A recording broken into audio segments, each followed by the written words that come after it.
Bonjour à tous, ravi de vous retrouver sur Public Sénat pour un nouveau numéro de 100% Sénat, l'émission qui vous fait vivre les débats de la Haute Assemblée. Le Sénat examine en ce moment le budget de l'État et les sénateurs ont débattu tout le week-end de la fiscalité, notamment de la fiscalité des plus riches.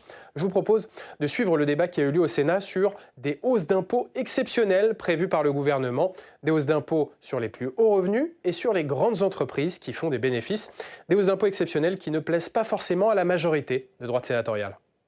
Nous passons à l'article 2 et je vais passer la parole au rapporteur général de la Commission des finances, Monsieur Husson. Oui, Madame la Présidente, Madame la Ministre, mes chers collègues, donc on débute l'examen de l'article 2 qui proroge en 2026 cette contribution différentielle sur les hauts revenus, la CDHR. Comme vous le savez, la Commission des finances a recommandé l'adoption sans modification de cet article. La situation de nos finances publiques impose en effet de préserver les recettes pourvu qu'elles soient à la fois ciblées et temporaires.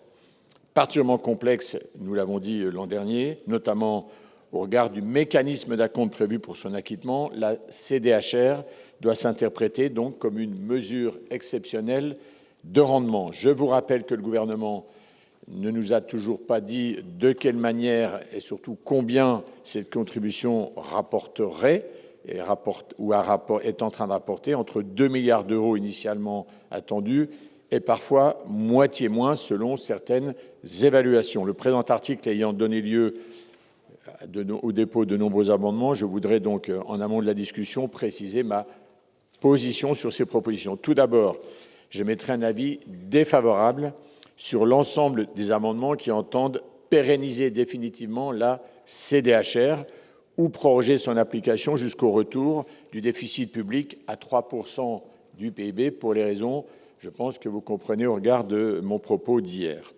Cette contribution, me semble-t-il, doit rester exceptionnelle et temporaire. Ensuite, je serai également défavorable aux amendements qui visent à ajouter de nouvelles dérogations et à minorer davantage l'assiette de la CDHR par l'intégration de nouvelles dépenses fiscales. Le rendement de cette contribution est d'ores et déjà incertain, je le pense inférieur aux prévisions, ou je le crains, initiales du gouvernement, donc je pense qu'il ne faut pas le réduire. Je solliciterai sur certaines précisions techniques apportées au dispositif de la CDHR l'éclairage du gouvernement. Merci. Monsieur Kozik pour parole sur article. Merci Madame la Présidente. Donc là, on va examiner la CDHR. Et cet article 2, il tente difficilement de nous faire croire que le gouvernement souhaite mettre à contribution les plus riches de ce pays. Je tiens à le dire, nous n'allons pas pouvoir nous faire avoir chaque année. Cette mesure ne doit pas cacher la forêt des injustices fiscales. Je le dis car tout est suffisamment bien organisé pour que le rendement soit minoré, et de fait, il l'est, puisque son rendement réel est inférieur de 40% à ce que vous nous aviez promis, Madame la Ministre, l'an dernier, soit à peine 1,2 milliard. Avec ce budget, les plus riches peuvent dormir sur leurs deux oreilles, puisque vous allez les mettre encore moins à contribution que l'année dernière, où vous leur demandiez 10 milliards. Cette année, cette contribution tombe à 5 milliards.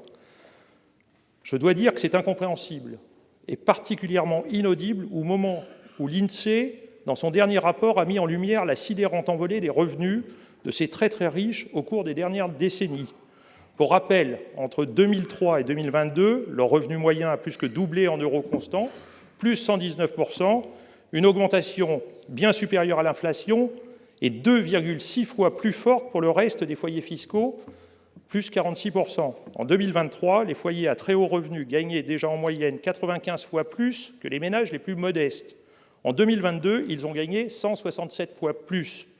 En 20 ans, les taux d'imposition des foyers à très haut revenu est passé de 29,2% en 2003 à 25,7% en 2022. C'est à l'aune de ces chiffres édifiants que nous apprécions la timidité de cet article 2. Merci, Monsieur Kozik. Bien, nous continuons avec les amendements et je vais demander à Monsieur Capu de présenter le 42 rectifié. Merci Madame la Présidente. Moi je suis radicalement sur une position diamétralement opposée à celle de Thierry Kozik, puisque je propose la suppression de cet article et je propose la suppression de cet impôt. pour 4 raisons. La première, je les ai exposées hier, nous sommes hostiles à toute hausse d'impôts. Nous pensons que la solution doit venir de la baisse des dépenses, pas de la hausse des impôts. C'est la première raison.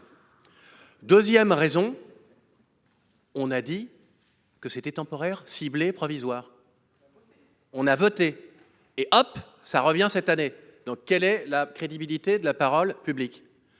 Troisième raison, quelle image on donne aux investisseurs internationaux si on cogne si on change la législation tous les ans? Quatrième raison, il y a des vrais problèmes techniques. D'ailleurs, le rapport du rapporteur général arrive à un avis positif, mais vous verrez que du début jusqu'à la fin de son rapport, il nous dit ce truc est compliqué, ce truc est une usine à gaz, ce truc est en fait un impôt de rendement et pas, il faudrait peut-être faire plutôt un truc sur la flat tax, donc ça ne marche pas. Et là, je rejoins un des amendements qui va être défendu par les socialistes, notamment une des conséquences stupides de cet impôt, c'est que ça baisse les dons pour les associations, pour l'économie solidaire, et tout cela, il y aura un amendement très bien des socialistes sur ce point. Et je dis 4, mais en fait j'en ai 5. Et la cinquième raison, c'est qu'en fait, et Thierry Cozic l'a dit, le masque tombe. On nous dit qu'on veut cogner les ultra-riches. En fait, là, on ne cogne pas. Et on nous dit, on va taper, là je parle de Gabriel Zucman, on va taper ceux qui gagnent les milliardaires, les centimillionnaires. Là, on ne parle pas des centimillionnaires. Hein. On parle du coiffeur de Bernard Arnault qui vend son salon en fin de carrière et qui va gagner effectivement peut-être 450 000 euros, exceptionnellement. On parle du plombier en fin de carrière qui vend son entreprise. On parle de tous nos patrons de TPE, PME qui vont, à titre exceptionnel, parfois gagner effectivement plus de 250 000 euros. Je vais demander l'avis de la Commission sur l'amendement de M. Capu. S'il vous plaît, l'avis de la Commission. Défavorable? J'imagine défavorable, mais je veux bien que le rapporteur général nous le dise. J'ai eu l'occasion de le dire, avis défavorable. L'avis de la ministre? Merci Madame la Présidente. Bon, on a un débat donc sur la CDHR. Deux prises de parole qui, comme l'a dit Monsieur Capu, diamétralement opposées.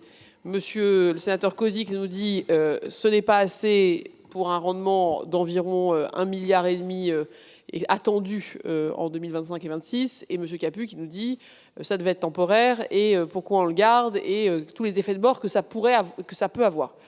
Moi, je voudrais vous signaler une publication dans les tout derniers jours, notamment de la Direction générale des finances publiques et des instituts statistiques, qui montre quand même la pertinence de ce mécanisme pour nous assurer que la structure des revenus, la structure des impôts et la très grande efficacité de nos mécanismes de réduction d'impôts et de crédit d'impôt, qui sont des mécanismes dont nous aurons de très nombreux débats, j'imagine, dans les heures qui viennent, amène quand même à une forme de bizarrerie, et je veux le dire dans un monde où nous cherchons à avoir des impôts progressifs, c'est qu'aujourd'hui, vous voyez que le taux d'imposition moyen sur le revenu, après application des réductions et crédits d'impôt, donc le taux effectif d'imposition, il augmente jusqu'au dernier décile, c'est normal, c'est le principe, mais il rediminue pour les derniers centimes et millièmes. Et il rediminue jusqu'à à peu près 18%. Alors qu'il a un pic, on le voit, quand vous regardez par centile de revenus, il atteint plutôt 25% de taux moyen pour les personnes qui sont les 92, 93, 95% dans le 95e centile, et il rediminue ensuite pour atteindre 18%. Je pense que l'idée d'avoir quand même, au fond, une mesure dite balai, in fine, pour nous assurer quand même qu'on ait un taux qui du coup soit in fine effectif de 20%, n'est pas absurde. Il a été débattu à l'Assemblée le fait de garder ce mécanisme jusqu'à ce que le déficit atteigne 3%. Ça a été pas ce qui a été voté, mais ça a été un long débat dans l'autre hémicycle. Et donc moi je souhaite évidemment que nous puissions plutôt garder la position du gouvernement, qui est une position, vous voyez, assez centrale, c'est que nous gardions pour l'année prochaine les choses. Et donc j'ai devant moi effectivement les tableaux. Si vous prenez le dernier centième, l'impôt moyen après réduction d'impôt et crédit d'impôt, c'est 19,7. Et le dernier millième, lui, redescend à 18,5. Je pense qu'on a là quand même une efficacité à aller chercher. On n'est pas en train d'être dans le confiscatoire. On essaye quand même d'avoir le maintien d'un principe qui, je crois, fait l'unanimité dans ces bancs, c'est celui de la progressivité de notre impôt sur le revenu. Donc voilà, je suis, moi, en tout cas, favorable à ce qu'on en reste à l'article du gouvernement. Et puis on verra si les débats se posent sur la pérennité de ce système, peut-être jusqu'à ce que le déficit atteigne 3%. Ce n'était pas la proposition du gouvernement, mais je rapporte ici ce qui s'est dit dans l'hémicycle de l'Assemblée. Je vous remercie. Merci Madame la Ministre. J'ai donc 2 avis défavorables sur cet amendement de suppression. Qui est pour? Qui est contre? Qui s'abstient? Il n'est pas adopté. J'ai 8 amendements en discussion commune. Je vais commencer par Monsieur Delcros pour le 25-22. Merci Madame la Présidente. Cet amendement vise à apporter des correctifs pour la détermination de l'assiette de la CDHR, pour à la fois une question de cohérence et aussi pour renforcer son rendement.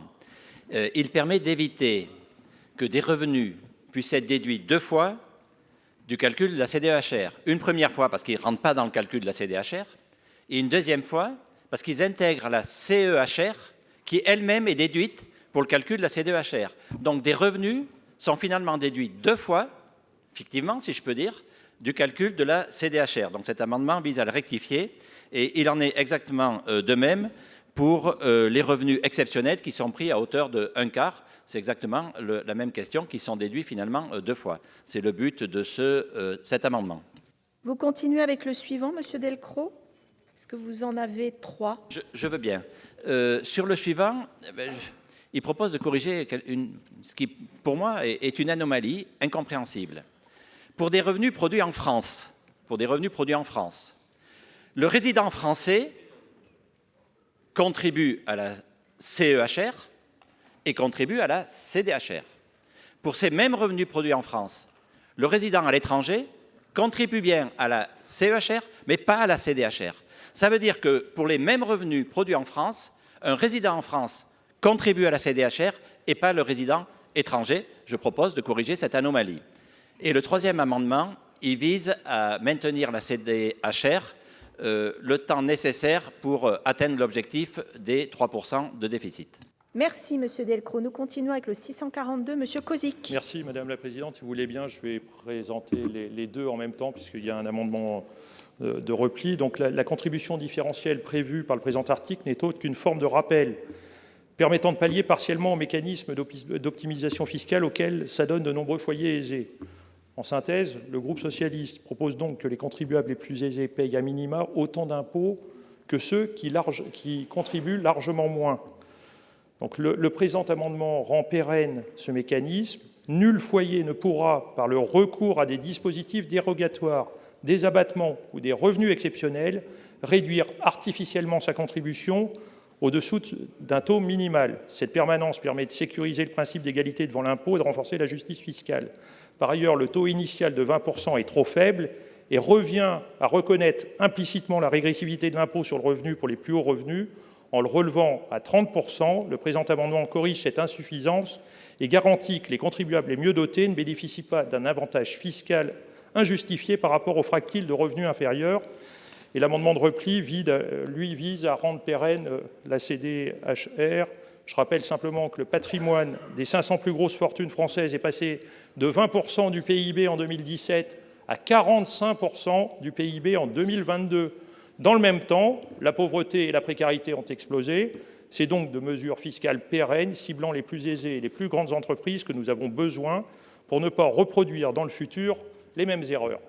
Merci, Monsieur Kozik. Nous continuons, Monsieur Dossu, pour le 22-10. Oui, merci, Madame la Présidente. C'est aussi un amendement de pérennisation de ce dispositif de contribution des plus hauts revenus.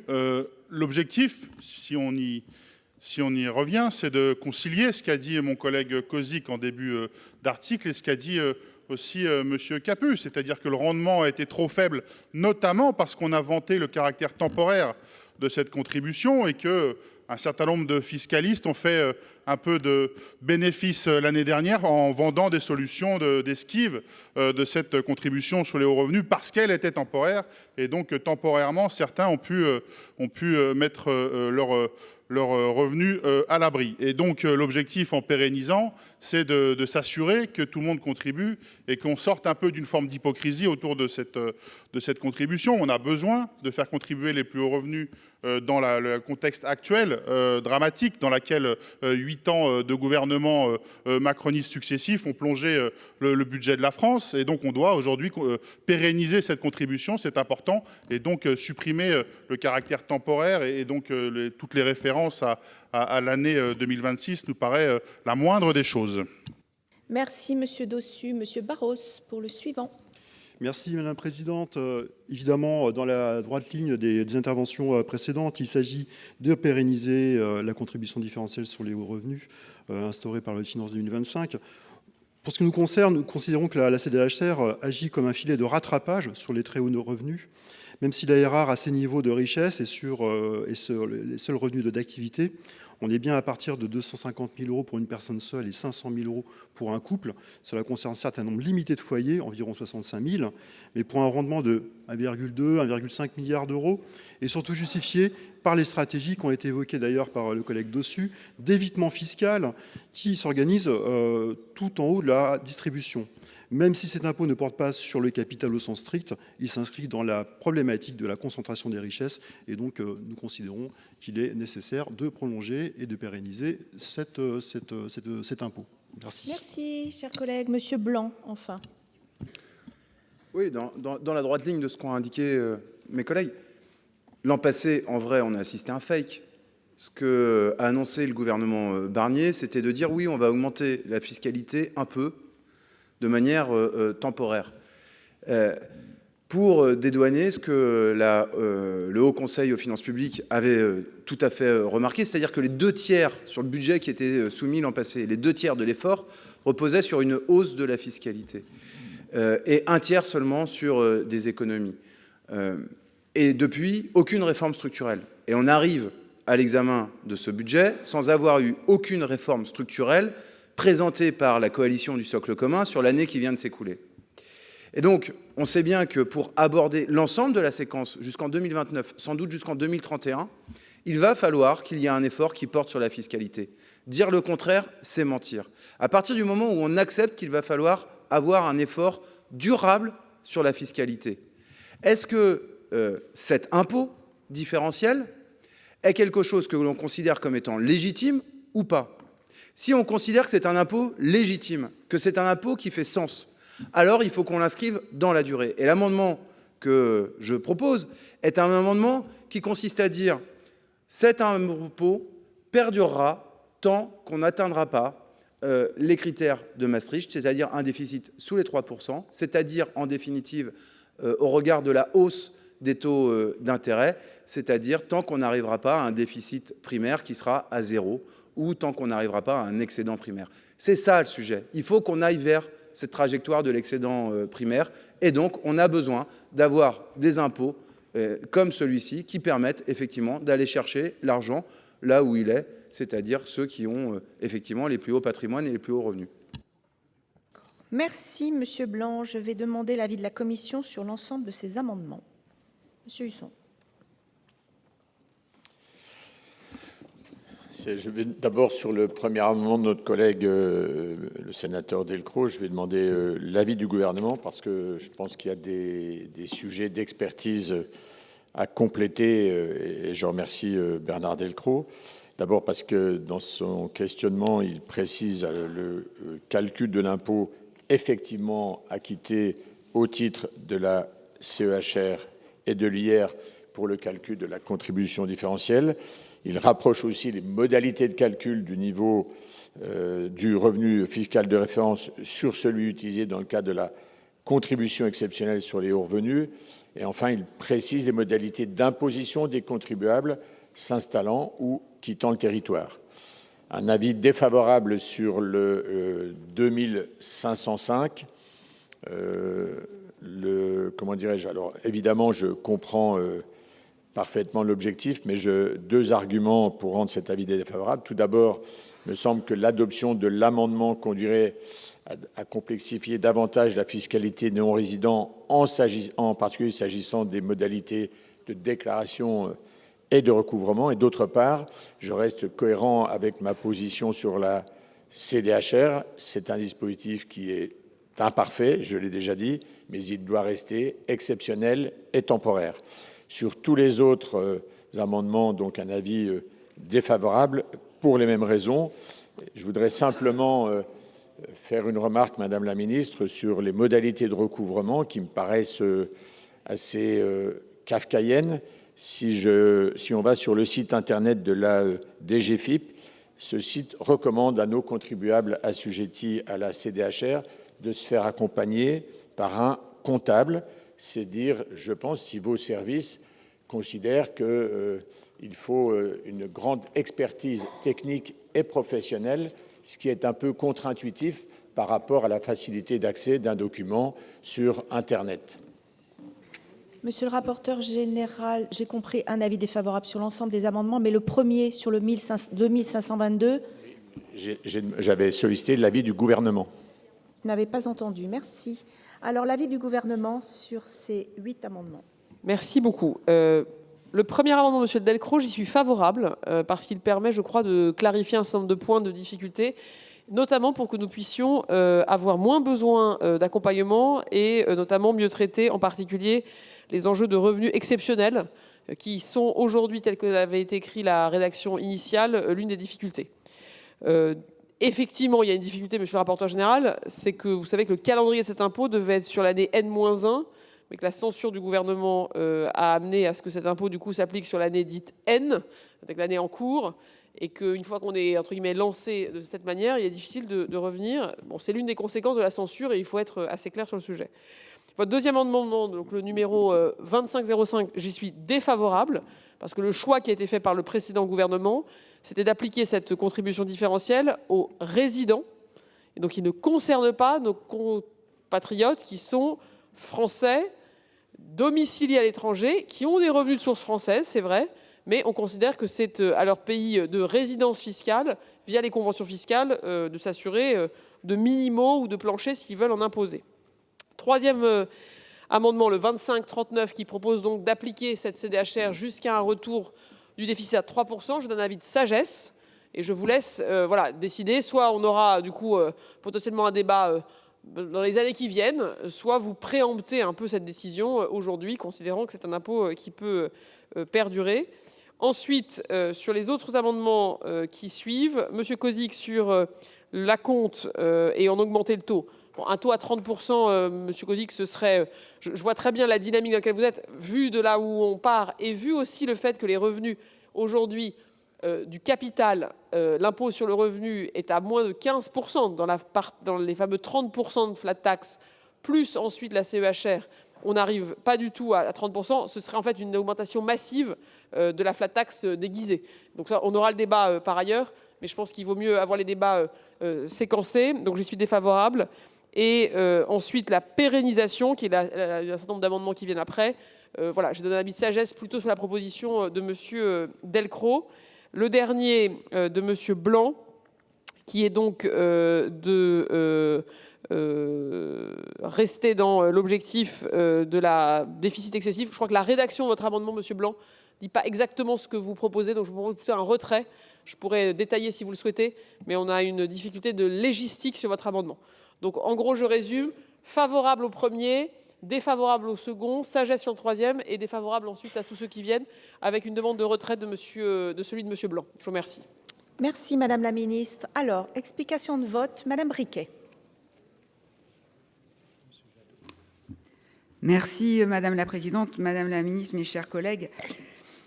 Avec ce sujet est essentiel. C'est effectivement à la préservation de notre pacte social sans cesse mis à mal dans les décisions budgétaires que ces amendements répondent. Alors que les inégalités atteignent des niveaux historiques, cette contribution reste un mécanisme de rappel visant à limiter les effets des stratégies d'optimisation fiscale dont continuent à bénéficier certains foyers très aisés. Cet objectif doit non seulement être maintenu, mais surtout renforcé. Il faut rappeler qu'en France, les 10% des plus riches de notre pays perçoivent 24% de l'ensemble des revenus, alors que les 10% les plus pauvres n'en perçoivent que 3%. En effet, comment aujourd'hui peut-on encore défendre une forme de justice fiscale si une part très minoritaire de la population continue de profiter ainsi d'exemptions et de payer proportionnellement moins d'impôts que la moyenne des Français. C'est pourquoi je vous invite à voter ces amendements. Merci Madame Briquet. Monsieur Jadot. Merci Madame la Présidente, Madame la Ministre, chers collègues. Je voudrais juste rappeler les conclusions du rapport du comité d'évaluation des réformes de la fiscalité du capital qui a été publié, vous vous en souvenez, en octobre 2023 et qui faisait le bilan de 5 années de réformes fiscales et notamment de 2 réformes d'ampleur dont on sait que le coût est majeur pour les recettes fiscales, qui est le passage de l'ISF à l'IFI et l'instauration d'une flat tax. Qu'est-ce que disait ce rapport? Il disait en 2022, ça nous coûte 4 milliards. Ça coûte 4 milliards de recettes fiscales. Et qu'est-ce que disait surtout ce rapport? C'est que contrairement à la promesse qui avait été faite que la suppression de l'ISF et l'instauration de la flat tax permettrait l'investissement, noble cause, et permettrait la création d'emplois. Et ce rapport disait investissement zéro, création d'emplois zéro. En revanche, ces transformations de la fiscalité du capital avaient amené à énormément de dividendes, de distribution de dividendes et spéculation immobilière. Donc on voit bien que ces réformes non seulement coûtent cher à l'État, mais participent de fait d'une dégradation du pouvoir d'achat des Français, notamment à travers la spéculation immobilière. D'où, évidemment, le soutien aux amendements qui visent à pérenniser un dispositif qui est parfaitement légitime. Merci. Merci Monsieur Jadot. Monsieur Blanc. Oh, il est parti. Ah ben non. Merci Madame la Présidente. C'est juste pour souligner que mon amendement, le 1352, je vais le rendre conforme ou identique à l'amendement de notre collègue Bernard Delcros, le 2539, pour lequel le gouvernement a émis un avis de sagesse. Merci Monsieur Blanc. Monsieur Delcros, vous souhaitez une explication de vote? Oui, juste une petite précision en réponse à l'argument de la ministre sur la question des résidents hors de France. J'ai bien entendu l'argument qui peut justifier que les résidents hors de France qui ont des revenus en France soient exclus de la CDHR. En revanche, on ne se pose pas la question pour la CEHR. Parce que les résidents à l'étranger qui ont des revenus en France sont soumis à la CEHR. C'est pour ça que je considère qu'il y a quand même une anomalie. On ne se pose pas la question, ils sont soumis à la CEHR, mais pas à la CDHR. Voilà, je voulais juste préciser cela. 25-22. Oui, je vous en prie, Madame la Ministre. Merci Madame la Présidente. Monsieur le Sénateur, très simplement, la CEHR, c'est une extension de notre impôt sur le revenu. Et quand vous avez des revenus de source française, vous êtes soumis à l'impôt sur le revenu, même si vous êtes à l'étranger. Ça, c'est la règle. La CDHR, c'est très différent. C'est un impôt différentiel. Et qui regarde des impôts, d'ailleurs, pour lesquels les personnes qui sont non résidentes, parfois, ne sont pas, d'ailleurs, soumises ou éligibles du fait des conventions fiscales. Donc, du fait des conventions fiscales, la CEHR, c'est l'extension de l'impôt sur le revenu, ça marche. Et du fait des conventions fiscales, on peut faire la CDHR sur notre territoire. Et on le fait sur tous les résidents. Mais vous voyez, c'est un impôt, même si je dois dire les acronymes sont parfois tentants et créent de la confusion, mais la base juridique est très différente. Donc voilà, je maintiens ce que j'ai dit. Merci Madame la Ministre. Monsieur Rietmann. Oui, merci Madame la Présidente, Madame la Ministre, mes chers collègues. Je voulais juste rappeler, voilà, parce que Madame Briquet nous disait, oui, 10% possèdent 24% des revenus, etc. Mais la proportionnalité de l'impôt, elle existe. Je vous rappelle quand même que, en moyenne, 50% des Français et les plus défavorisés ne payent pas d'impôts et que ces 10% assument 75% des 82 milliards d'impôts sur le revenu. Donc ne commencez pas le débat en essayant de faire croire que les plus riches ne payent pas d'impôts et que les plus défavorisés assument une partie. Parce que je vois la petite musique qui commence à être lancée, on aura le même débat sur les entreprises, les grosses entreprises, etc. Mais le fond du débat, je l'ai dit dans la discussion générale, c'est cette volonté permanente d'opposer les plus défavorisés aux plus riches, les petites entreprises aux grosses entreprises, les retraités aux actifs. On ne peut pas avoir un débat sur un projet de loi de finances uniquement sur le fait d'opposer des catégories de Français à d'autres. Sinon, on dévoie complètement le débat et on n'arrive pas à des solutions qui rassemblent tout le monde. Merci. Merci. Monsieur Kozik. Merci, Madame la Présidente. Je voulais répondre à notre collègue Rietmann. En fait, la question que nous sommes en train de discuter, pour savoir si les très très riches doivent payer moitié moins que les classes moyennes. Ben si, c'est le débat qui est posé sur cet article. Il s'agit de garantir, via la CDHR, que 0,06% des foyers fiscaux, soit une infime partie de la population la plus riche, paient au moins 20% d'impôts, comme les classes moyennes. Il ne s'agit pas d'opposer les catégories les unes aux autres. Je rappelle, les 10% les plus riches perçoivent 24% de l'ensemble des revenus, alors que les 10% les plus pauvres n'en perçoivent que 3%. Le rapport de l'INSEE, qui est sorti en novembre 2025, a mis en lumière la sidérante envolée des revenus de ces très très riches au cours des dernières décennies. Entre 2003 et 2022, je l'ai rappelé dans ma prise de parole sur article, leur revenu moyen a plus que doublé en euros constants. Il a progressé de plus 120%. Une augmentation qui est bien supérieure à l'inflation et 2,6 fois plus forte que le reste des foyers fiscaux. En 2003, les très hauts revenus gagnaient 95 fois plus que les ménages les plus modestes. En 2022, ils ont gagné 167 fois plus. Enfin, et alors, on n'est pas en train d'opposer les classes les unes aux autres. On essaye simplement de rendre de la justice fiscale entre les citoyens.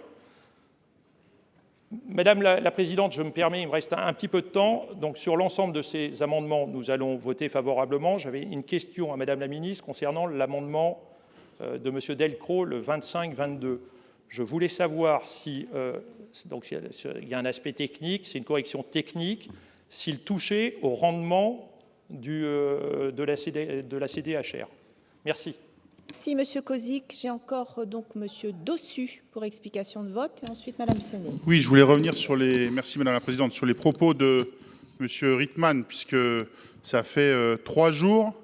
Il y a 3 jours, en tout cas, cette partie-là de l'hémicycle a fait un choix. Alors, vous nous dites de ne pas opposer, mais vous faites ce choix-là, c'est-à-dire de geler les allocations de 6 millions de bénéficiaires de prestations sociales. Vous avez fait ce choix-là.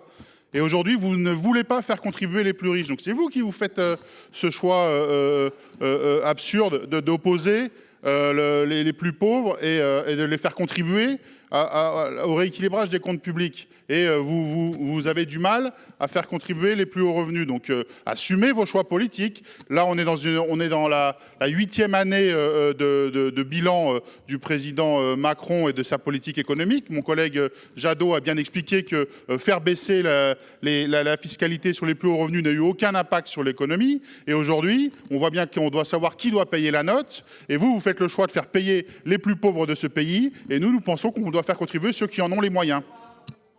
Madame Séné.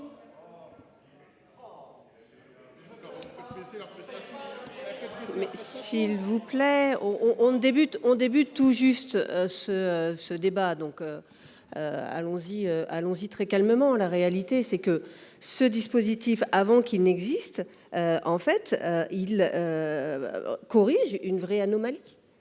Il corrige, depuis l'année dernière, une anomalie, puisque avant la CDHR, beaucoup de très hauts revenus ne payaient que 14% d'impôt sur le revenu, et donc très loin des 20% minimum qui sont prévus par la loi. En fait, c'est simplement de faire en sorte que la loi s'applique d'une manière globale. Donc on ne peut pas lire. Et Madame la Ministre le disait tout à l'heure, ça corrige quand même le défaut de progressivité que nous avons mis aujourd'hui en avant. Et puis je vous alerte une nouvelle fois, on a quand même aujourd'hui un vrai problème de consentement à l'impôt. Et tant que cette injustice réelle perdurera, en fait, on a aujourd'hui de plus en plus, si on a eu les derniers chiffres, on a aujourd'hui des concitoyens qui constatent qui ont le sentiment de payer toujours plus, alors même que lorsque l'on met un dispositif qui corrige une progressivité, en fait, vous êtes les premiers à dire que vous les refusez parce que c'est toujours les mêmes qui payent. Oui, ils payent beaucoup d'argent parce qu'ils gagnent beaucoup d'argent, mais ils ne payent pas plus que nos concitoyens. Donc il faut à un moment donné rétablir cette justice fiscale. Merci, Monsieur Lurel. Merci Madame la Présidente. C'est pour un peu, si j'ose dire, répondre au collègue Reitman. J'avoue que je ne sais pas comment établir un régime fiscal sans tenir compte des capacités, des aptitudes et de la faculté contributive de chacun. Et quand on en tient compte, c'est de la sociologie simpliste. Il y a bien donc des différences. Ce n'est pas opposer les riches aux pauvres. Il y a des capacités contributives différentes. Et nous pensons fortement ici que chacun doit contribuer en fonction de ses facultés contributives. Il y a des riches, et oui, ça existe. Il y a des classes moyennes, il y a celles et ceux qui sont exonérés d'impôts parce que les revenus sont faibles. Ce sont des évidences.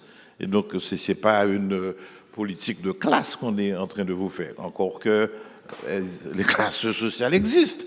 Et on le voit bien, donc nous persistons et nous signons et on vous demande au contraire de ne pas avoir ce déni de réalité et de voter ces textes avec nous. Merci, Monsieur Lurel. Monsieur Ouizil. Merci Madame la Présidente. Peut-être dans le prolongement de ce qui vient d'être dit, j'entendais le collègue Capu dire les pauvres ne payent pas d'impôts. Première nouvelle. Première nouvelle. Vous êtes au courant qu'il y a un impôt qui est d'ailleurs le premier impôt du pays qui s'appelle la TVA. Je ne sais pas si vous connaissez cet impôt, Monsieur Capu, qui est payé par tout le monde. Et je vous rappelle que les plus pauvres de ce pays consomment l'intégralité de leurs revenus et que donc par conséquent, ils payent tous des impôts. Ensuite, moi, juste ce qu'on essaye de faire, c'est d'interroger ce qui se passe dans la société et dans le réel. Mon collègue Kozik vous a rappelé que depuis 2003, le premier décile est porté par une dynamique de revenus qui n'a rien à voir avec celle du reste de la société, c'est-à-dire qui n'a rien à voir avec les classes moyennes et qui n'a rien à voir avec les plus pauvres de la société. Soit on fait comme si ça n'existait pas, et on ne corrige plus les inégalités dans notre pays, et on accepte que ce pays ne ressemble plus à rien, que sa tradition de liberté dans l'égalité soit abandonnée, abdiquée, soit on ajuste notre système fiscal à cette réalité. Et la CDHR est la toute petite chose qui vous est demandée. Nous voudrions aller évidemment beaucoup plus loin que ce qui est proposé, parce que la CDHR ne permet pas de corriger cette dynamique sur les revenus. Donc regardez ce qui passe dans la société. Ne soyez pas sur des questions justement de posture. Regardez les dynamiques économiques, regardez les dynamiques de revenus, regardez les dynamiques de patrimoine et comprenez que la société est en train de se figer, de se crisper. Si vous ne le comprenez pas, eh bien vous irez dans le mur et vous irez en klaxonnant. Merci. Merci, Monsieur Barros. Oui, merci Madame la Présidente. Hier, quand on a tous entendu et participé aux interventions générales sur l'entrée dans ce débat budgétaire, on s'est tous quand même engagés à faire un travail et regarder à faire quelque chose qui soit sérieux, qui soit, je dirais, responsable, qui soit, j'ai entendu, bon sens, responsabilité, trajectoire sur quelque chose qui soit dans l'ordre de la production, de quelque chose qui soit entendable pour tout le monde. Et c'est vrai que ce matin, on démarre assez fort. Je trouve que ça démarre, on commence déjà à rentrer dans le dur, comme on dit.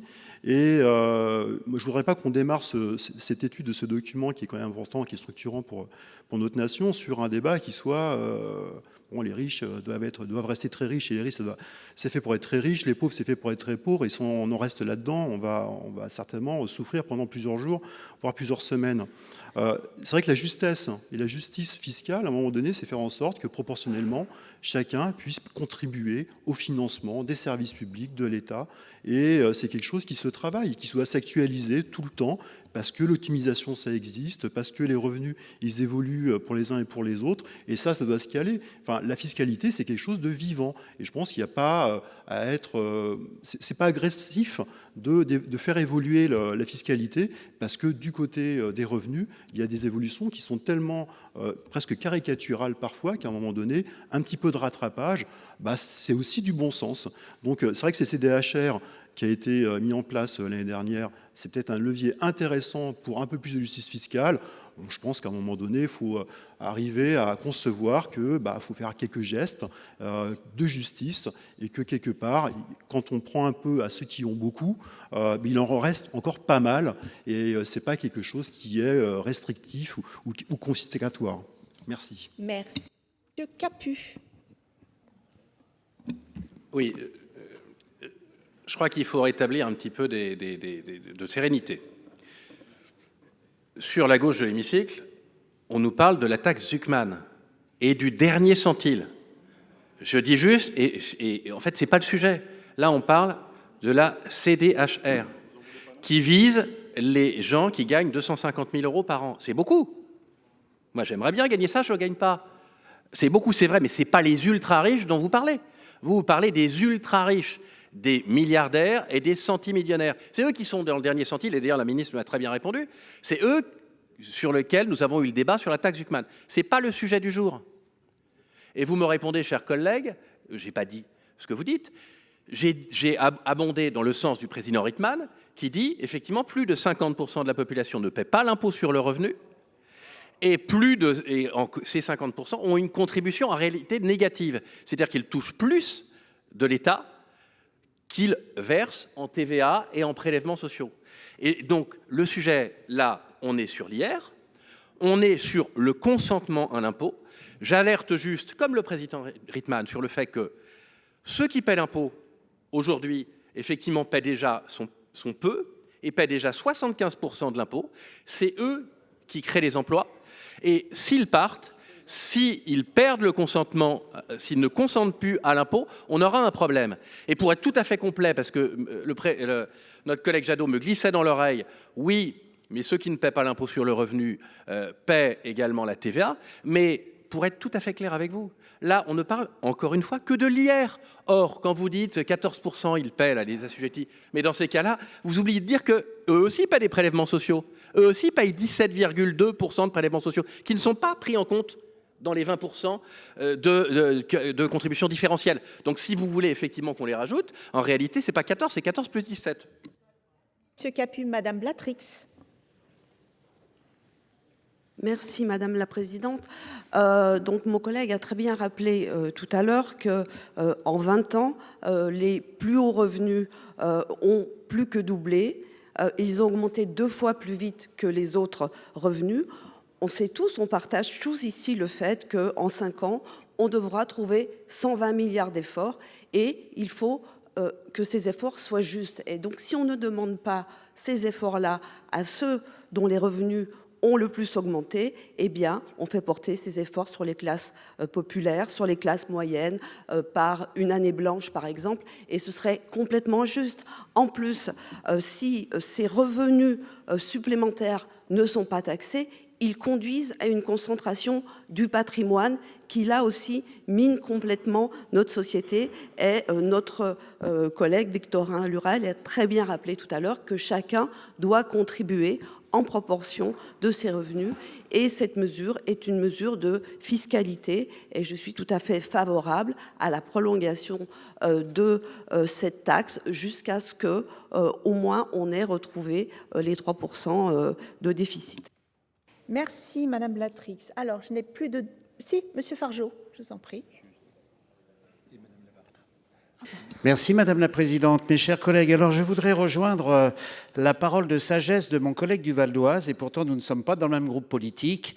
Et pour ce faire, il nous faut effectivement être aujourd'hui un peu plus ouvert sur ce débat de la fiscalité, et juste vous dire quand même qu'il ne faut pas opposer les vilains riches ou les mauvais riches aux gentils pauvres, parce qu'on n'y arrivera jamais. Et quand on parlait d'impôt tout à l'heure, chers collègues, on parlait d'impôt sur le revenu, effectivement, et non pas de TVA. La TVA, on sait que tout le monde la quitte, et encore heureusement, parce que chacun doit contribuer à l'effort de l'État, quelle que soit sa condition, et quelle que soit son activité et la source de ses revenus.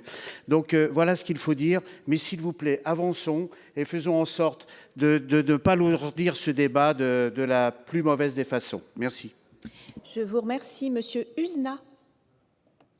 Merci Madame la Présidente. Alors nos collègues disent qu'on doit se concentrer sur l'IR, mais évoquent aussi d'autres formes d'imposition. Donc vous nous permettrez dans ce cas-là d'élargir quelque peu le débat, parce que quand vous dites, chers collègues, ils payent aussi des cotisations sociales, oui, c'est une réalité. Mais dans quelle proportion cela pèse sur leur pouvoir d'achat au quotidien? En réalité, c'est marginal. C'est marginal. On a eu ce débat, et on l'aura sans doute encore, sur la taxe d'habitation. 20% des plus aisés, c'était 9 milliards de recettes. Est-ce que pour cela, la taxe d'habitation, c'était un sujet? un sujet de savoir s'ils allaient pouvoir la payer. Mais absolument pas. Je ne sais même pas s'ils se rendaient compte qu'ils la payaient. Et encore une fois, on n'oppose pas nous les uns aux autres. On dit simplement que quand on dispose de beaucoup de moyens, on doit pouvoir proportionnellement contribuer davantage parce que, encore une fois, on peut se dire les choses les uns et les autres. Est-ce que les plus fortunés de notre pays sont inquiets de l'état de l'école publique, inquiets de l'état de l'hôpital public? A priori, ils ont les moyens de contourner, d'aller dans des systèmes privés. Et donc, pour nos concitoyens les plus modestes qui, en effet, participent à l'effort national déjà depuis longtemps et qui sont davantage mis à contribution par ces gouvernements successifs depuis 8 ans, la défense de nos services publics réclame des moyens supplémentaires. Encore une fois, c'est le patrimoine de ceux qui n'en ont pas et que ceux dans notre pays qui ont davantage et qui l'ont mérité. Il n'y a pas de problème avec ça. Quand on a pris des risques, je le dis en regardant le président Olivier Rietmann, quand on a pris des risques, quand on investit, gagner davantage, encore une fois, ça ne nous choque pas. Mais de façon proportionnelle, contribuer là aussi davantage, de façon raisonnable, c'est tout l'objet du débat, nous semble être un élément de justice indispensable, justement pour ne pas opposer les citoyens les uns aux autres et ne pas fragiliser le consentement à l'impôt. Le consentement à l'impôt, il vient principalement du fait que chacun est sollicité de façon juste. Merci. Madame Lavarde. Oui, je pense que le consentement à l'impôt, il vient aussi de la qualité des services publics et de ce qu'on fait de l'usage de l'impôt. Mais juste pour dire, parce que vous allez appeler les amendements les uns derrière les autres, puisqu'ils sont en discussion commune, pour expliquer pourquoi nous allons nous opposer aux amendements qui visent à proroger dans le temps la taxe jusqu'à ce qu'on revienne en dessous de 3% de déficit. Nous ne sommes absolument pas contre le retour sous 3% de déficit. Nous pensons juste qu'il y a d'autres solutions que de continuer à faire de la fiscalité pour faire de la fiscalité. Et en plus, après vous avoir écouté, j'ai l'impression qu'à force de stratifier des dispositifs les uns sur les autres, on aboutit à des Frankenstein dont personne ne veut, puisque vous nous dites là on taxe trop machin, d'autres disent ici il faudrait juste peut-être remettre à plat un certain nombre de choses dans notre système. Et comme le rapporteur général le disait justement, cet amendement, cette disposition, elle est arrivée hier. Si jamais elle devait avoir un jour une pérennité dans le temps, il faudrait la réécrire beaucoup plus justement et finement. Donc d'accord pour cette année, mais pas du tout un blanc-seing pour les années à venir. Et bien évidemment, nous sommes favorables au retour sous les 3% de déficit. Pour qu'on ne se trompe pas sur notre vote. Merci, Monsieur Daubé. Monsieur Daubé. Pardon, merci Madame la Présidente. Oui, nous pensons que tout le monde s'accorde quand même à constater que l'optimisation fiscale est un problème quand elle est excessive et qu'elle mérite d'être encadrée. En l'occurrence, nous considérons au RDSE que cette mesure est une mesure anti-optimisation fiscale, enfin qui limite l'optimisation fiscale, et qu'elle répare, comme ça a été dit, une forme de bizarrerie, une forme de justice fiscale. Donc nous sommes favorables à la pérennisation, au moins jusqu'au retour aux 3% de déficit, et après, pourquoi pas, en effet, à la réécriture d'une mesure à peu près identique qui permette, là aussi, sur le long terme, de limiter l'optimisation fiscale. Merci, Monsieur le Président Raynal. Oui, moi, je ne vais pas revenir sur le fond du débat parce que tout le monde s'est exprimé quasiment dans l'hémicycle et de manière très claire sur le sujet. Vous savez ce que je pense de ce point. Mais je voudrais juste dire que ça serait bien qu'on tranche cette question aujourd'hui en votant effectivement le maintien de cette CDHR au moins jusqu'au retour en dessous de 3%. Je pense que c'est vraiment tout à fait minimal. En réalité, ça pourrait être presque une mesure qui pourrait être pérenne sans aucune difficulté. Mais je pense qu'on peut s'accorder les uns et les autres sur ce retour à 3%. Voilà. Et je vais vous dire une chose, un peu avec un trait d'humour. Mais je veux dire, on s'éviterait comme ça de créer nous-mêmes une sorte de marronnier supplémentaire. Parce que chaque année, ça va revenir jusqu'à ce qu'on revienne à 3%. Ne vous inquiétez pas. Donc, chaque année, finalement, vous allez dire... chaque année, vous allez finalement dire, chaque année, finalement, oui pour cette année, et on se réserve pour les années suivantes. Eh bien, allons-y franchement. On dit jusqu'à moins de 3%, on le prend ensemble, et voilà, ça fait une avancée collective. Madame la ministre, calmez-vous un petit peu là. Madame la Présidente, comme il m'a été demandé les impacts budgétaires de l'amendement 25-22, je voulais juste dire que c'est un amendement de sécurisation juridique. Donc s'il a un rendement, c'est pour éviter des contentieux que parfois l'État, à mon avis, aurait perdu sans les éléments que le sénateur Delcros propose pour sécuriser. Donc ça n'a pas un rendement net très important, c'est un rendement de facto pour sécuriser la base juridique et je pense que c'est plutôt une bonne chose. Bien, je n'ai plus de demande d'explication de vote. Non. Pardon?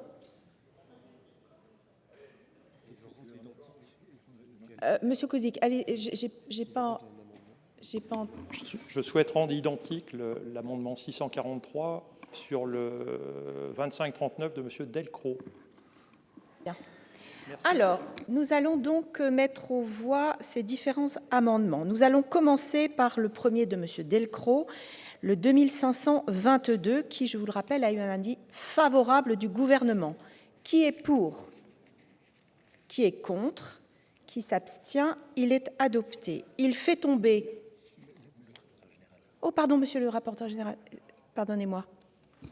Pardonnez-moi, Madame la Présidente, c'est juste parce que vous avez oublié de rappeler sur l'amendement qu'on vient de voter l'avis de sagesse de la Commission.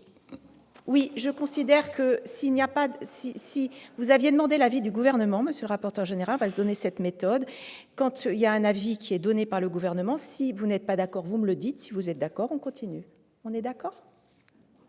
Alors, donc, puisque cet amendement est voté, il fait tomber le suivant, le deuxième, le 2505.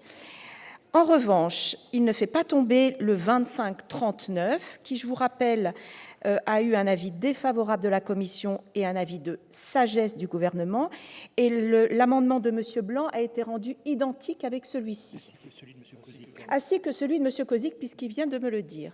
J'ai été saisie d'une demande de scrutin public sur cet amendement.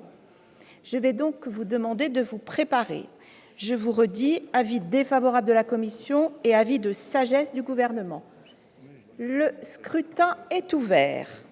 Votant 345, exprimé 322, pour 128, contre 194. L'amendement donc 2539 n'est pas adopté.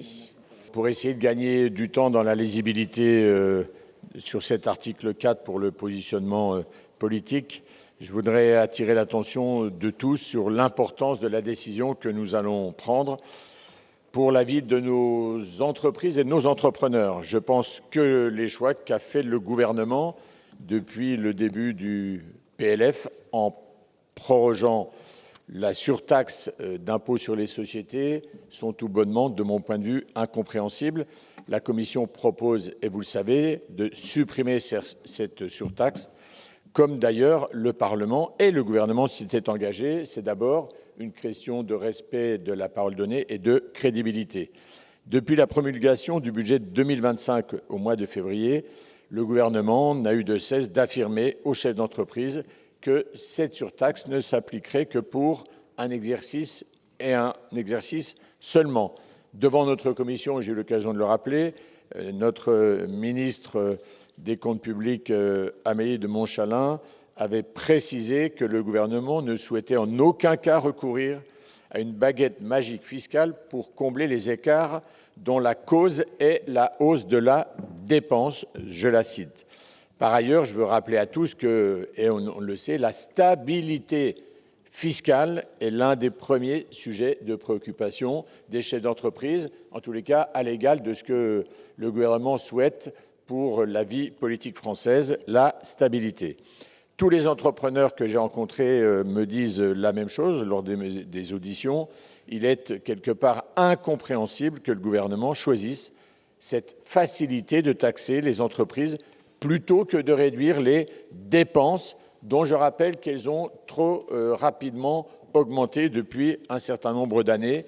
Vous connaissez les chiffres, depuis 2019, ils sont les chiffres fournis d'ailleurs par le gouvernement.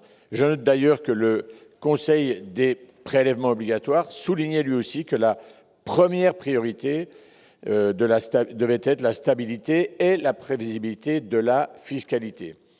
Je veux également préciser, puisqu'il est question de réindustrialiser le pays, que ça ne sera pas possible si on fait peser cette inquiétude permanente sur les entreprises en ajoutant, je dirais un peu à l'improviste, excusez du peu, une surtaxe de 4 milliards d'euros que le même gouvernement s'était engagé à abroger.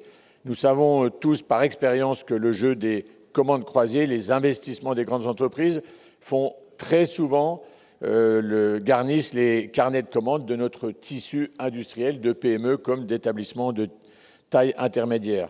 Donc je veux enfin rappeler, pour avoir un seul chiffre, avec cette mesure, en fait, le gouvernement propose de taxer des entreprises qui représentent, excusez du peu, près d'un quart de l'emploi salarié et plus de 50% des exportations. Je ne vois donc pas de bons paramètres à cette surtaxe, raison pour laquelle il est proposé, le seul bon paramètre, me semble-t-il, c'est sa suppression. La parole est à Monsieur Kozik.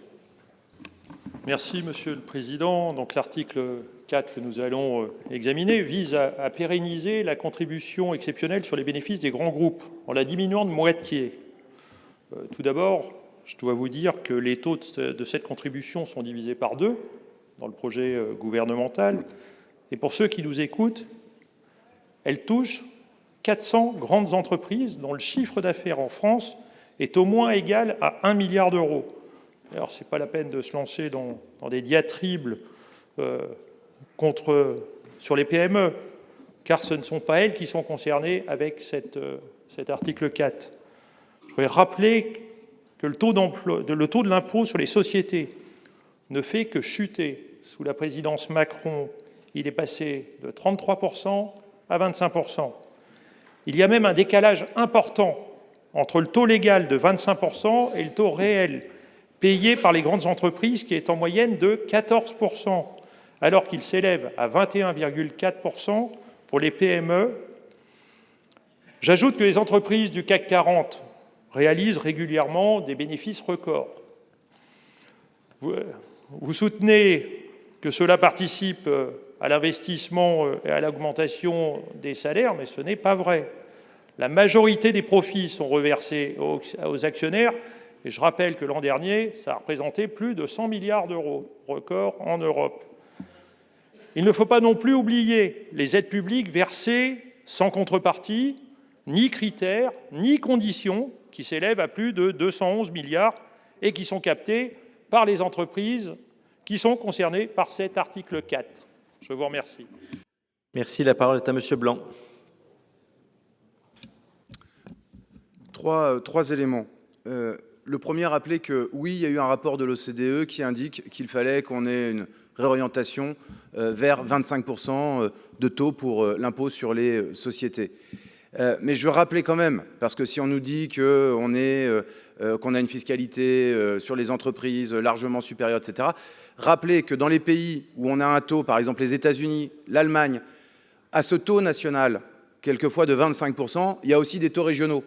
Ce qui fait que les taux réels d'imposition sur les sociétés dans les pays de même strate ou qui nous environnent est supérieur à ce qui se passe en France, donc ça n'est pas scandaleux. Deuxième chose, rappeler que le gouvernement Barnier a mis sur pied cet impôt l'an passé. C'est un peu comme la CDHR. Il y a eu une opération de com. On nous a dit oui, mais c'est pour un exercice. Mais enfin, nous savons tous qu'on est engagé dans une trajectoire jusqu'à 2031, 2032, 2033, qu'il va nous falloir 180 à 200 milliards d'euros.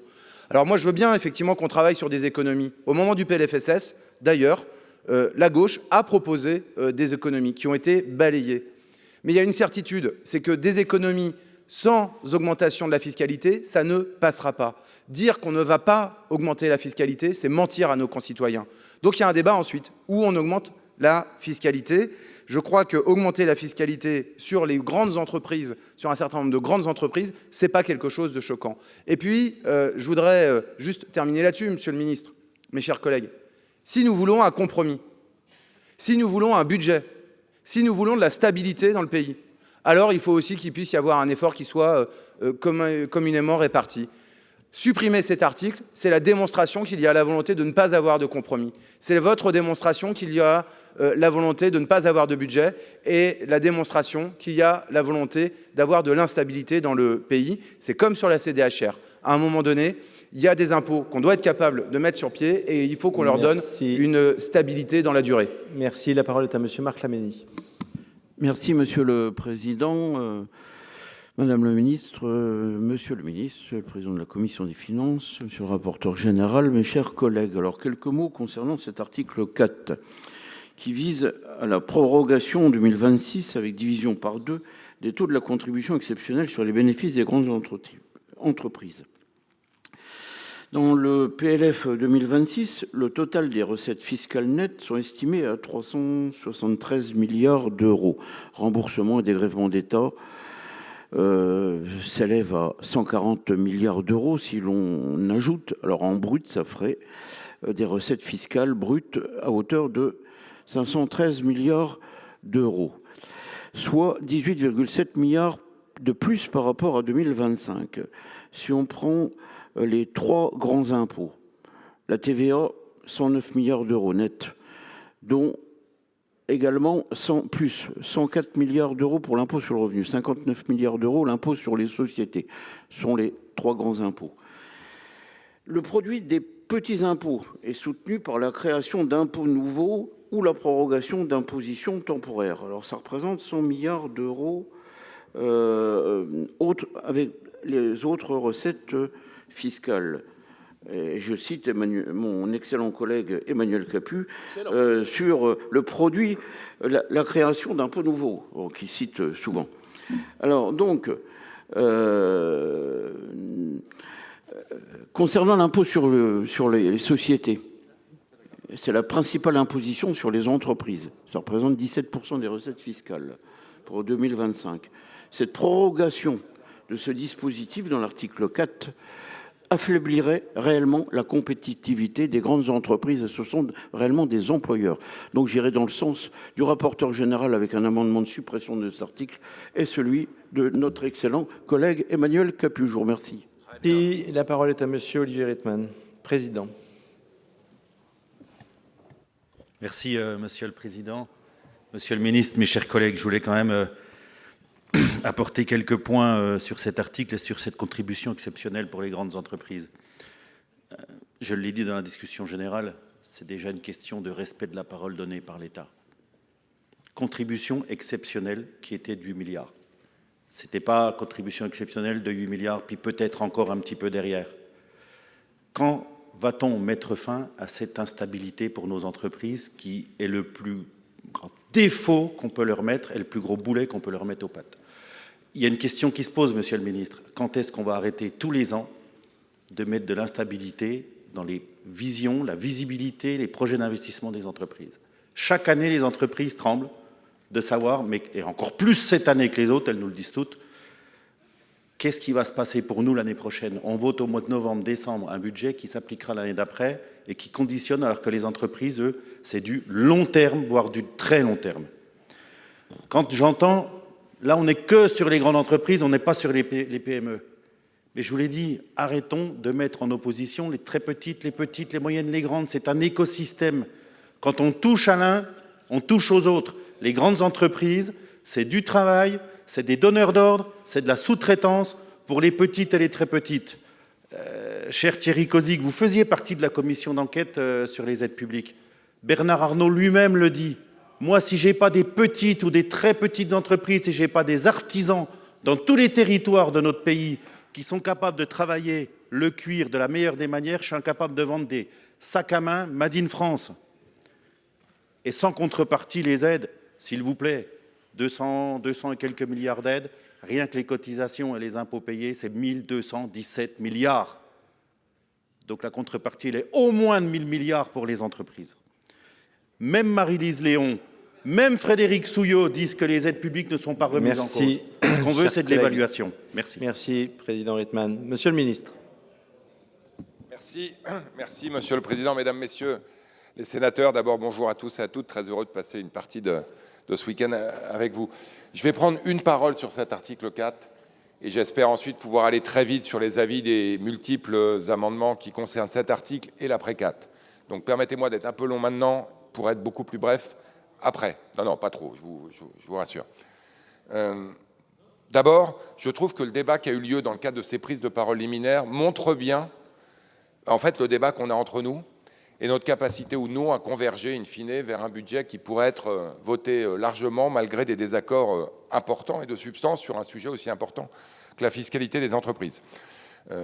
Vous parlez ici, ou plutôt s'exprime devant vous, un ministre qui a été parlementaire depuis 2017, président de commission aux affaires économiques, ministre, puis vice-président de l'Assemblée, qui a porté la politique de baisse de la taxation des sociétés depuis 2017, qui nous a amené, pour simplifier, de 33 à 25%, progressivement et nous remettre dans la compétition européenne.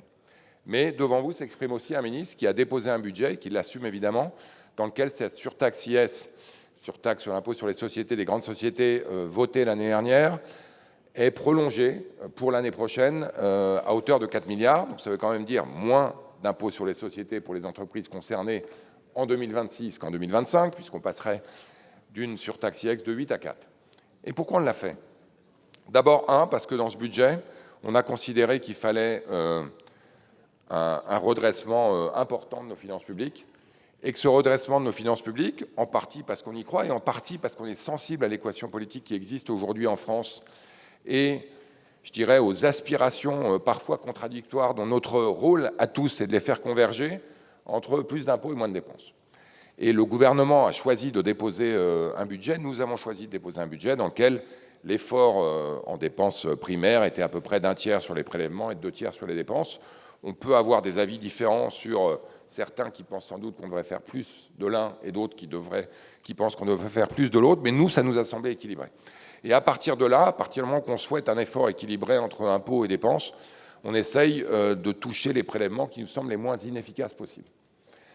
Et c'est vrai qu'aujourd'hui, aller surtaxer des entreprises qui font des bénéfices, qui sont des entreprises qui vont plutôt bien aujourd'hui, ça nous semble plus favorable que d'aller chercher des impôts plus inefficaces ou tapant directement sur les classes moyennes de nos concitoyens. Et donc, cette logique-là, c'est vraiment une logique d'équilibre global du budget, avec un instrument qui nous semble le moins inefficace de tous, qui permet de faire contribuer les grandes entreprises qui, je le répète, gagnent de l'argent, et tant mieux pour elles, de manière exceptionnelle. Effectivement, l'exception, 2 fois de suite, Monsieur le Président, je vous entends, ça ne devient pas une règle, mais il faut que ce soit une exception. J'insiste quand même sur le fait qu'on a décidé de diminuer cette contribution exceptionnelle par 2, et que ça nous semble être à la fois une manière équilibrée dépenses-recettes, efficace d'un point de vue des recettes, et acceptable in fine, je l'espère en tout cas, par une majorité de sénateurs et de députés quand il faudra arriver jusqu'au bout. C'est la raison pour laquelle je serai évidemment au nom du gouvernement défavorable aux amendements de suppression portés, mais aussi aux amendements de complexification du dispositif qui existe ici ou là. Il y a aussi beaucoup d'amendements après 4 auxquels je serai dans la majeure partie d'entre eux défavorable parce qu'eux aussi ils tendent, chacun selon ses nuances, à complexifier un peu le système qui est au fond un système très simple. On a un impôt sur les sociétés, on demande une surtaxe aux grandes, et j'allais dire on s'arrête là. Je ne serai pas plus long, Monsieur le Président, et à partir de là, je vais aller très vite dans les avis. C'est un engagement de ma part, et je le tiendrai. Merci, Monsieur le Ministre. Alors, nous débutons par un amendement de la Commission, présenté par le rapporteur général, avec 4 identiques amendements de suppression. Bon, je considère que l'amendement a évidemment été défendu.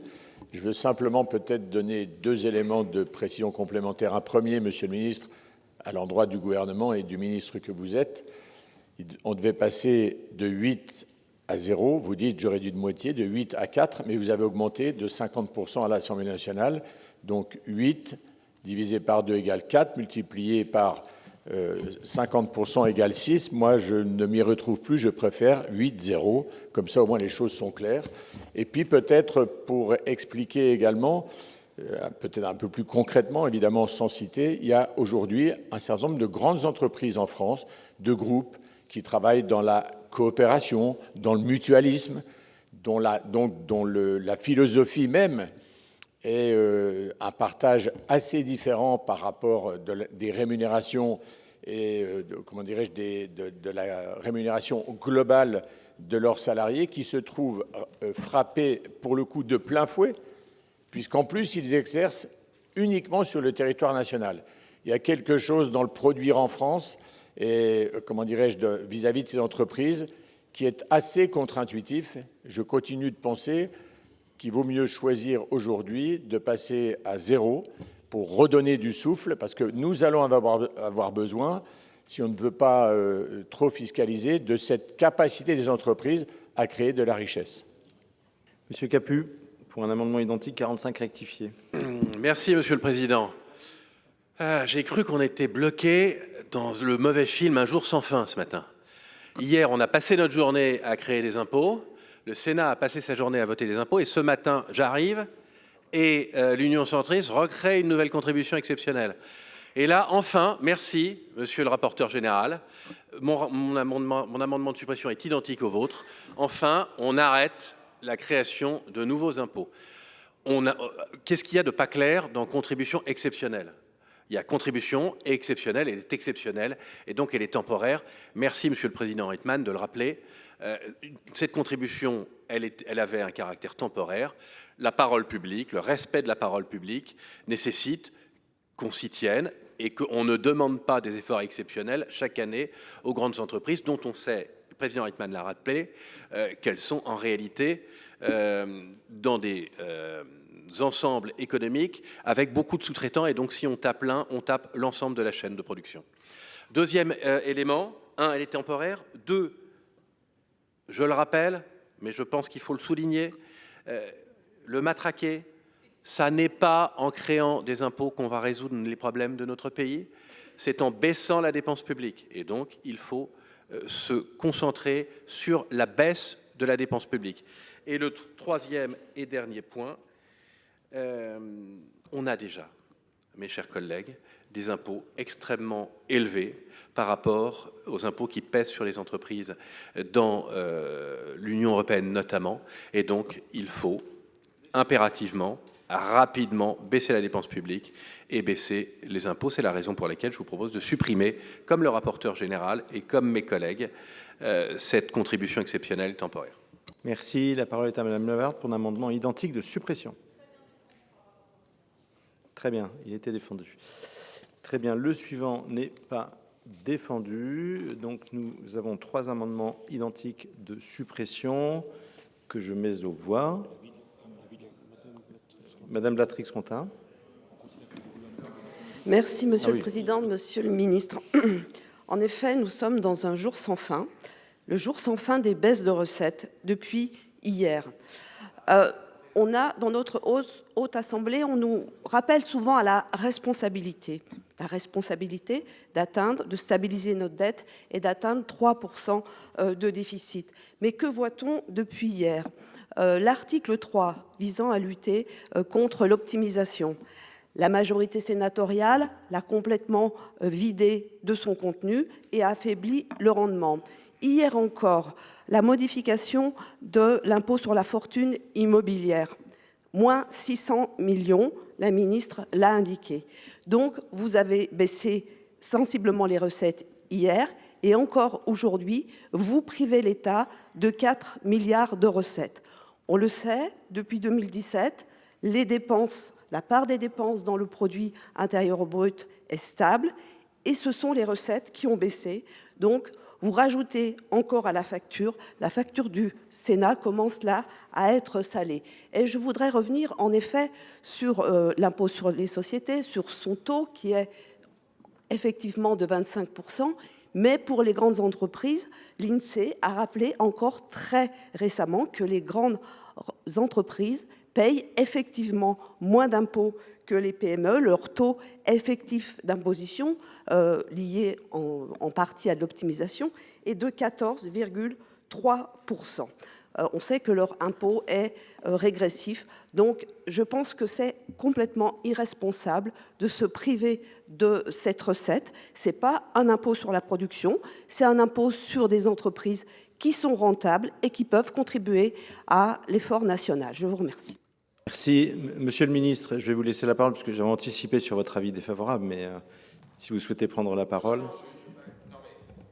J'ai dit que je serais bref, donc c'est un avis défavorable. Juste pour Madame la sénatrice, la raison pour laquelle les grandes entreprises payent en moyenne moins d'impôts que les petites, c'est parce qu'elles investissent davantage en pourcentage du chiffre d'affaires. Donc tout ça est économique et absolument pas lié à de l'optimisation quelle qu'elle soit. Mais avis défavorable sur tous les amendements de suppression.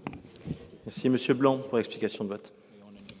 Oui, 2 choses. La première, c'est que cet amendement vise à dégrader le déficit. Moi, je m'étonne qu'il y ait une volonté ici de dégrader massivement les finances publiques de la France. Ça ne me paraît absolument pas responsable. Ça, c'est le premier point. Deuxième point, sur le fond, puisque j'ai un amendement derrière, on a effectivement un débat sur la façon dont est construit cet impôt, et je ne pourrais pas le soutenir, puisque l'arithmétique fait que sans doute que la discussion va s'arrêter là. Je suis heureux d'entendre le rapporteur général expliquer que cet impôt est contre-intuitif. J'avais déposé un amendement l'année dernière, j'ai vu que Christine Lavarde a repris la même logique cette année, qui consiste à dire finalement cet impôt, dans la façon dont il est construit, est contraire à la défense du Made in France. Pourquoi? Parce qu'il va taxer bien évidemment sur la base du chiffre d'affaires réalisé en France, mais uniquement sur la base du chiffre d'affaires réalisé en France. Et moi, il me semble qu'il faut qu'on taxe sur le chiffre d'affaires réalisé en France, mais avec une méthode de calcul. L'année dernière, j'avais proposé le chiffre d'affaires mondial, de façon à ce que des grandes entreprises comme Total, par exemple, comme Michelin, puisque l'année dernière, Michelin délocalisait chez nous en Maine-et-Loire et se retrouvait à passer à travers les mailles du filet, effectivement qu'on ait un mode de calcul qui repose sur le chiffre d'affaires mondial. L'année dernière, le rapporteur général, le gouvernement m'ont expliqué que ça n'était pas possible, que ce que j'avais travaillé avec des fiscalistes ne valait rien. Donc, monsieur le ministre, je me permets de vous interpeller. Je pense qu'il faut, dans la navette, qu'on change le mode de calcul, qu'on ait une stabilisation non pas sur le chiffre d'affaires mondial, la taxe sur le chiffre d'affaires en France, non pas comme indicateur le chiffre d'affaires mondial. Il y a un indicateur qui existe aujourd'hui dans le Code des impôts, qui est la masse salariale en France rapportée à la masse salariale mondiale. Je vous propose de prendre cet indicateur de façon à moins pénaliser EDF, moins pénaliser Orange, moins pénaliser les entreprises qui font le choix de produire en France et à davantage taxer les entreprises françaises qui font le choix de la délocalisation. Je voulais attirer votre attention sur ce point. Merci, cher collègue. Monsieur Cozic, pour explication de vote. Merci, Monsieur le Président. Monsieur le rapporteur général, je vais être très clair avec vous. Je ne comprends pas la suppression de cet article. Je dois vous rappeler que dans l'histoire, ce type de dispositions ont toujours été portées par la droite. De Nicolas Sarkozy en 2012, en passant par Michel Barnier l'an dernier, chaque fois ces dispositions émanaient de votre famille politique. Vous êtes en train de solder la sortie catastrophique de votre président de parti sur le dos des Français. Ne venez pas nous parler de responsabilité et de sérieux budgétaire après un tel amendement. D'ailleurs, mes collègues centristes, je pense que vous ne pouvez pas vous associer sur une telle suppression. Que la droite s'adonne à une forme de surenchère pour donner des gages à ce qu'elle pense lucratif pour son électorat est une chose, mais ce n'est tout de même pas votre position, me semble-t-il. Il me semble que nous devrions tous nous accorder sur tous les bancs de cet hémicycle pour reconnaître qu'une contribution des très grandes entreprises, telles que les grandes banques ou les grands énergéticiens, est nécessaire dans le moment particulièrement difficile que nous connaissons afin de combler les trous de ce budget. Je rappelle que les entreprises ont besoin de services publics dans le domaine de la recherche, de l'enseignement, de l'accompagnement des enfants ou du soutien de l'innovation. Elles reçoivent sans doute 5 à 10 fois plus que le montant de leur contribution. Enfin, Monsieur le Ministre, vous n'avez certes rien à voir avec cet amendement de suppression, mais vous dire tout de même que si nous avons ce débat, c'est parce que vous avez décidé l'an dernier que cette contribution serait exceptionnelle. Et je vais me permettre de reprendre les propos du député Mattei, qui dit souvent qu'annoncer une mesure en la qualifiant d'exceptionnelle, c'est encourager à la contourner. Le résultat est très clair ce matin. La parole est au président Gontard pour explication de vote. Oui, merci Monsieur le Président. Ça a été rappelé, on est dans une situation exceptionnelle. On ne va pas faire le bilan de pourquoi on est dans une situation exceptionnelle. À ce moment-là, se dire qu'on ne va pas aller chercher et on ne va pas mettre à contribution les grandes entreprises, je pense que ce serait totalement incompréhensible, et c'est totalement incompréhensible de la part de nos concitoyens. Mais je voudrais surtout rappeler quand même quelque chose qui a été dit tout à l'heure, parce qu'on a toujours l'impression que la France, c'est le pays où les entreprises seraient le plus taxées, que ça serait quasi invivable. Reprenons quand même calmement les chiffres. Si je prends l'Allemagne, ça a été dit par mon collègue, 15,8%, mais si on rajoute l'impôt régional, on est à 29, de 14%, on est à 29,8% au-dessus de ce qu'est la France. Donc on voit bien qu'on n'est pas dans cette réalité-là. Non, on n'est absolument pas dans cette réalité-là. Et puis je regardais, la France est aussi le deuxième pays au monde à avoir connu la plus forte régression de son taux légal. On a baissé de 2,6% entre 2020 et 2021. Ça, c'est aussi une réalité. Donc on n'est pas du tout dans le contexte que vous essayez de nous expliquer. Et en fait, ce que vous essayez de nous expliquer, en gros, c'est le ruissellement. On nous refait le coup du ruissellement. Ça veut dire que les grandes entreprises, voilà, elles vont ruisseler sur les plus petites, et puis ça va permettre aux plus petites de fonctionner. C'est absolument pas la réalité. Ça a déjà été dit, l'inversion entre la taxation des plus grandes entreprises par rapport aux plus petites, mais surtout les petites entreprises, les petites PME, les artisans, qu'est-ce qu'ils demandent? Ils demandent des services publics, ils demandent des collectivités qui peuvent les accompagner, ils demandent justement aussi une structuration de leur territoire pour pouvoir s'implanter, pour pouvoir passer des caps complexes et difficiles. Et donc, ce ruissellement, il ne se fera pas naturellement. Donc c'est tout à fait normal que des grandes entreprises contribuent justement pour aller justement aider ce tissu économique local. Merci. Madame Goulet pour explication de vote. Oui, Monsieur le Président, Monsieur le Ministre, moi je ne suis pas suspect de ne pas chasser la fraude et l'optimisation, c'est d'ailleurs ce qu'on fait dans notre groupe, mais il y a une chose qui compte, et ce qu'on a entendu ce matin, c'est le respect de la parole donnée. Et moi, je trouve que quand le gouvernement dit que c'est une contribution exceptionnelle, je pense qu'il faut pour nos entreprises le respect de la parole donnée. Je pense que c'est aussi important. Donc moi, je chasserai l'optimisation, cher Emmanuel Capus, et la fraude, et vous le savez, mais en l'espèce, je voterai l'amendement du rapporteur général. Monsieur Gay pour explication de vote.